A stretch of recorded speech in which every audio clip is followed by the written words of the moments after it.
ಈ ವರ್ಷ ನೀವು ಯಾರು ನೀಟ್ ಎಕ್ಸಾಮ್ ಬರ್ದ್ಬಿಟ್ಟು ನೀಟ್ ರಿಸಲ್ಟ್ಗೋಸ್ಕರ ವೆಯ್ಟ್ ಮಾಡ್ತಾ ಇದ್ದೀರಾ, ನಿಮ್ಗೆಲ್ಲರಿಗೂ ಕೂಡ ಒಂದು ಬಿಗ್ ಗುಡ್ ನ್ಯೂಸ್ ಇದೆ. ಡೆಫಿನೆಟ್ಲಿ ಈ ಒಂದು ಅಪ್ಡೇಟ್ ಕೇಳಾದ್ಮೇಲೆ ನೀವು ಎಷ್ಟೊಂದು ಜನ ಖುಷಿ ಪಡ್ತೀರಾ. ಆ ರೀತಿ ಇದೆ ಒಂದು ಅಪ್ಡೇಟು.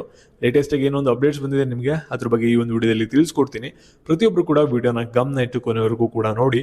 ಅದಕ್ಕಿಂತ ಮುಂಚೆ ಯಾರು ಚಾನಲ್ ಸಬ್ಸ್ಕ್ರೈಬ್ ಮಾಡ್ಕೊಂಡ್ರಲ್ಲ, ಪ್ರತಿಯೊಬ್ಬರು ಕೂಡ ಸಬ್ಸ್ಕ್ರೈಬ್ ಮಾಡ್ಕೊಳ್ಳಿ. ಹಾಗೆ ಪ್ರತಿಯೊಬ್ಬರು ಕೂಡ ವಿಡಿಯೋಗೊಂದು ಲೈಕ್ ಕೊಡಿ.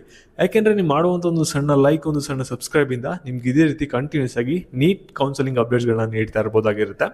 ನಿಮ್ಗೇನಾದರೂ ಒಂದು ಪೇಯ್ಡ್ ನೀಟ್ ಕೌನ್ಸಿಲಿಂಗ್ ಮೆಂಬರ್ಶಿಪ್ ಬೇಕಾಗಿದೆ ಅಂದರೆ ಈ ಒಂದು ನಂಬರ್ಗೆ ಕಾಲ್ ಅಥವಾ ವಾಟ್ಸಪ್ ಮಾಡಿ ಹೆಚ್ಚಿನ ಮಾಹಿತಿ ಸಿಗುತ್ತೆ. ಆನ್ಲೈನ್ ಮತ್ತು ಆಫ್ಲೈನಲ್ಲಿ ಎರಡರಲ್ಲೂ ಕೂಡ ಸರ್ವಿಸ್ ಅವೈಲಬಿಲಿಟಿ ಇರುತ್ತೆ. ಸಲ ಜಾಯ್ನ್ ಆಯಿತು ಅಂದರೆ ಅಂಟಿಲ್ ನೀವು ಕಾಲೇಜಿಗೆ ಅಡ್ಮಿಷನ್ ಆಗೋವರೆಗೂ ಕೂಡ ಮೆಂಬರ್ಶಿಪ್ ವ್ಯಾಲಿಡ್ ಇರುತ್ತೆ. ಇವಾಗ ನಾವು ಬ್ಯಾಕ್ ವಿಡಿಯೋ ಬಗ್ಗೆ ಬರೋಣ. ಈಗ ಪ್ರತಿಯೊಬ್ಬರು ಕೂಡ ವಿಡಿಯೋನ ಗಮನ ಇಟ್ಟು ಕೊನೆವರೆಗೂ ಕೂಡ ನೋಡ್ತಾ ಹೋಗಿ. ಇವಾಗ ನಿಮ್ಗೆಲ್ಲರಿಗೂ ಕೂಡ ಗೊತ್ತಿದೆ, ಇಂಜಿನಿಯರಿಂಗ್ ಅಲ್ಲಿ ಕಟ್ ಆಫ್ ಬಂದ್ಬಿಟ್ಟು ತುಂಬಾ ಕಮ್ಮಿ ಇರುತ್ತೆ. ಹಾಗೆ ಮೆಡಿಕಲ್ ಅಲ್ಲಿ ಕಟ್ ಆಫ್ ತುಂಬಾ ಜಾಸ್ತಿ ಇದೆ ಅಂತ. ಏನಕ್ಕೆ ಮೆಡಿಕಲಲ್ಲಿ ಕಟ್ ಆಫ್ ತುಂಬ ಜಾಸ್ತಿ ಇದೆ ಅಂದರೆ ಇಲ್ಲಿ ಸೀಟ್ಗಳು ತುಂಬ ಲಿಮಿಟೆಡ್ ಆಗಿದೆ, ಆದರೆ ನಂಬರ್ ಆಫ್ ಸ್ಟೂಡೆಂಟ್ಸು ತುಂಬ ಜಾಸ್ತಿ ಇದ್ದಾರೆ. ಮತ್ತೆ ಇಲ್ಲಿ ಒಂದು ರಿಸ್ಟ್ರಿಕ್ಷನ್ ಕೂಡ ಇದೆ. ಕಾಲೇಜಲ್ಲಿ ಫೆಸಿಲಿಟಿ ಎಷ್ಟೇ ಚೆನ್ನಾಗಿದ್ರು ಕೂಡ ಒಂದು ಕಾಲೇಜ್ಗೆ 150 ಸೀಟ್ನ ಲಿಮಿಟೆಡ್ ಮಾಡಿದ್ರು. ಓಕೆನಾ? ಇವಾಗ ಏನು ಮಾಡ್ತಾ ಇದ್ದಾರೆ ಅಂದರೆ NMC ಅವರು ಈ ಒಂದು ರೂಲ್ಸ್ನ ರಿವೈಸ್ ಮಾಡ್ತಾ ಇದ್ದಾರೆ. ಕಾಲೇಜಲ್ಲಿ ಫೆಸಿಲಿಟಿ ತುಂಬ ಚೆನ್ನಾಗಿತ್ತು, ಲ್ಯಾಬ್ ಫೆಸಿಲಿಟಿ ಎಲ್ಲ ಕೂಡ ಇದೆ, ಕೆಪಾಸಿಟಿ ಇದೆ ಅಂದರೆ 150 ಸೀಟ್ ಏನು ಲಿಮಿಟ್ ಇತ್ತಲ್ಲ ಅದನ್ನ ಕ್ಯಾನ್ಸಲ್ ಮಾಡ್ತಾ ಇದ್ದಾರೆ. ಇನ್ಕ್ರೀಸ್ ಮಾಡ್ಕೋಬೋದು ಫೆಸಿಲಿಟಿಗೆ ತಕ್ಕಂಗೆ ಸೀಟ್ನ ಅಂತ ಹೇಳಿದ್ದಾರೆ. ಅದರಿಂದ ಈ ಒಂದು ರೂಲ್ಸ್ ತೆಗೆದಿರೋದ್ರಿಂದ ನಿಮಗೆ ಮೆಡಿಕಲ್ ಸೀಟ್ ಸ್ವಲ್ಪ ಜಾಸ್ತಿ ಆಗ್ಬೋದು. ಓಕೆನಾ?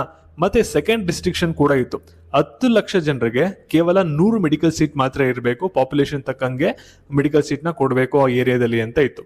ಈ ಒಂದು ರೂಲ್ಸ್ ಕ್ಯಾಪ್ನು ಕೂಡ ತೆಗಿತಾ ಇದ್ದಾರೆ. ಅದನ್ನ ನೀವು ಇನ್ಕ್ರೀಸು ಕೂಡ ಮಾಡ್ಬೋದು ಅಂತ ಹೇಳಿದರೆ. ಮತ್ತೆ ಇವಾಗ ಮೆಡಿಕಲ್ ಕಾಲೇಜ್ಗೆ ಒಂದು ಹಾಸ್ಪಿಟ್ಲು ಟೈಅಪ್ ಆಗಿರುತ್ತೆ. ಅದಕ್ಕೆ ಟ್ರಾವೆಲ್ ಟೈಮ್ 30 ಮಿನಿಟ್ಸ್ ಮಾತ್ರ ಇರಬೇಕು. ಅವಾಗ ಮಾತ್ರ ಅದು ನಿಮಗೆ ಒಂದು ಪರ್ಮಿಷನ್ನ ಕೊಡ್ತೀವಿ ಮೆಡಿಕಲ್ ಕಾಲೇಜ್ಗಳಿಗೆ ಅಂತಲೂ ಕೂಡ ಇತ್ತು.